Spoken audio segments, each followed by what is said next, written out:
Welcome back to the BookEnds YouTube channel. I think we're going to make our case today. Oh. For the case for why... It's dramatic. The case for why authors need literary agents. I think there's a ton of different pieces of why you need a literary agent. That's not always well known. So I'll be interested to read the comments on this one. Me too. Yeah, so, I mean, start from the beginning, I guess. Yeah, I mean, I often compare it to why you would need anybody with an expertise, why you would need a lawyer, why you would need a doctor, why you would need a dentist, why you would need a real estate agent. There are people who have trained and worked in a profession where they know things that you just don't know, or I just don't know. I mean, I negotiate for a living. Yeah. I like houses, so presumably I could sell a house, but there's a lot about selling a house that I don't know. Yeah. And, to be honest, there's a lot of time and energy that goes into selling a house that I don't have time to do, and that it's worthwhile to pay somebody to do.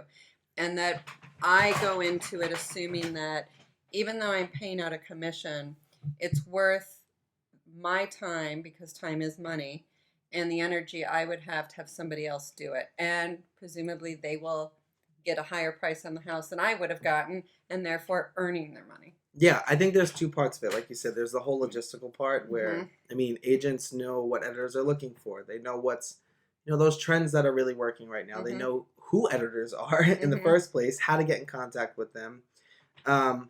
They know the negotiation part, all of that. It's another set of eyes on your book. Yeah. But there's also the part, like you said, of time. I mean, this is our job. Yeah. And if you were doing our job, it takes us all day to do our job. It's a 9-to-5 job.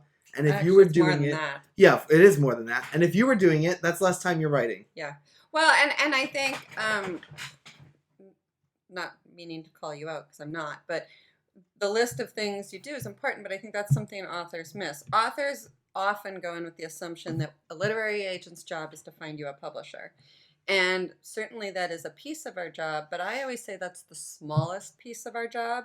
Because it's after that where we really earn our commissions.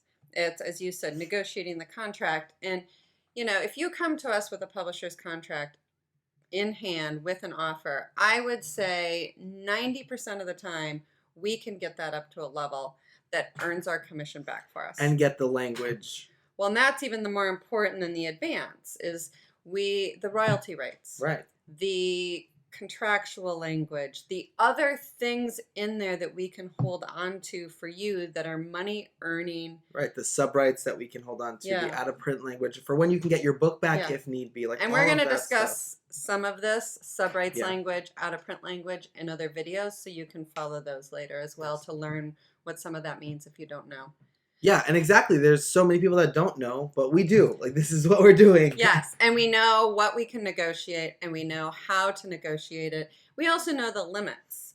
I had a situation... Ethical and logical, like what publishers can give and just don't. Right. Like, we know what you are entitled to. Yes. I had a situation in my other life as an editor where back in those days, we would do more projects without agents through the slush pile.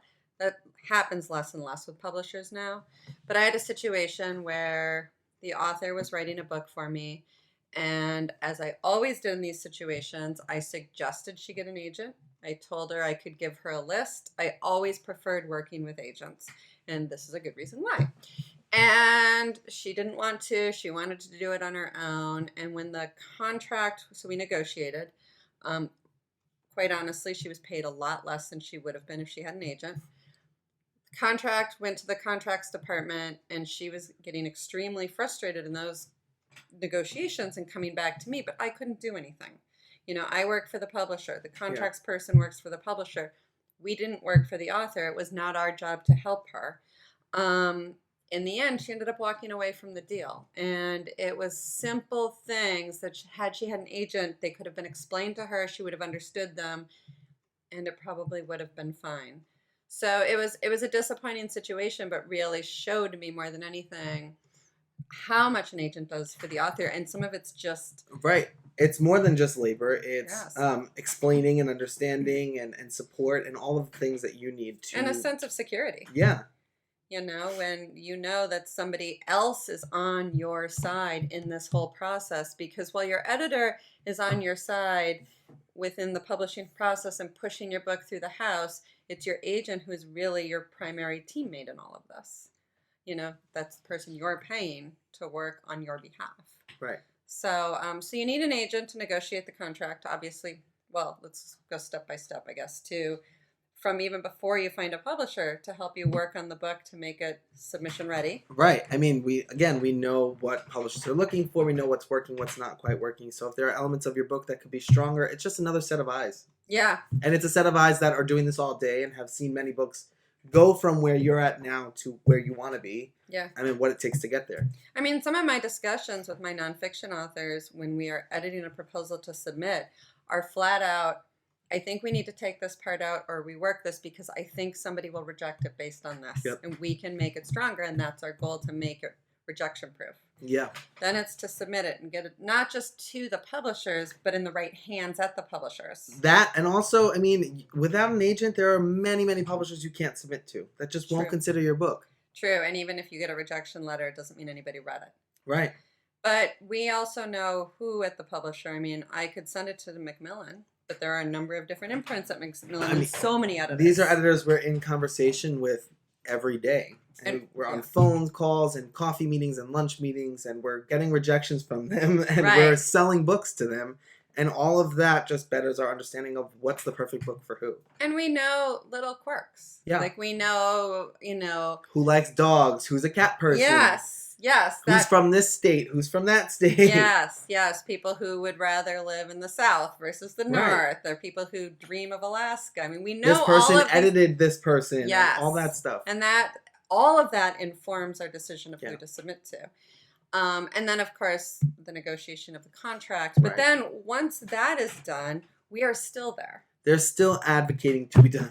A lot of it. I mean, covers, production, if there's disagreement and revisions, what else? Cover copy. Yeah, and we come from it, obviously, from a place of experience. Yeah.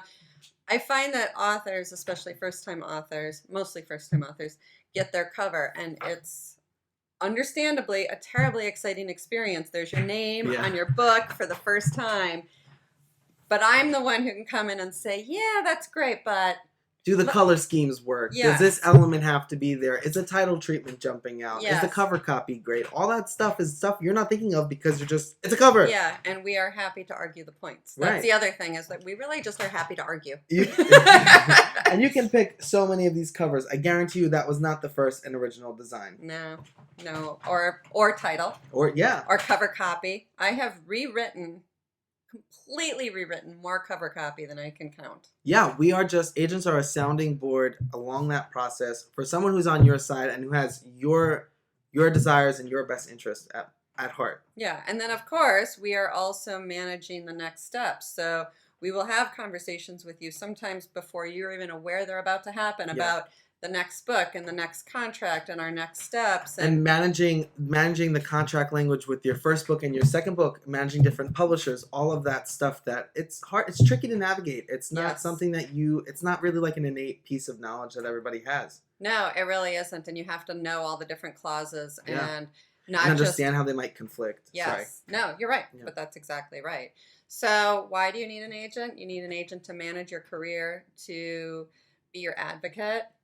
To support you and keep you on track. Yes, and to also be a really, I don't know the word I'm thinking of, but be sort of the consistent person throughout the process, because editorially things might change. Your editor might leave, or you might change houses multiple times throughout your career. And it's nice to have one person who consistently has been there, hopefully, from beginning to end, or for long term through the process, who knows you and knows where you come from, knows what any problems you had with your first editor, we don't want to have with your second editor. All that stuff. I mean, we've been there for it, and it's good to have someone who can guide you and be your support through it all. I think that about wraps it up. I'm kind of tired by my job. Yep, give me a gavel, because we do a lot, and I think it's important that everybody not recognize it, but understand the benefits of an agent. Yeah, and really understands on a bigger scale that it's far more than just we find you a publisher. Right. And I know it's hard to find one.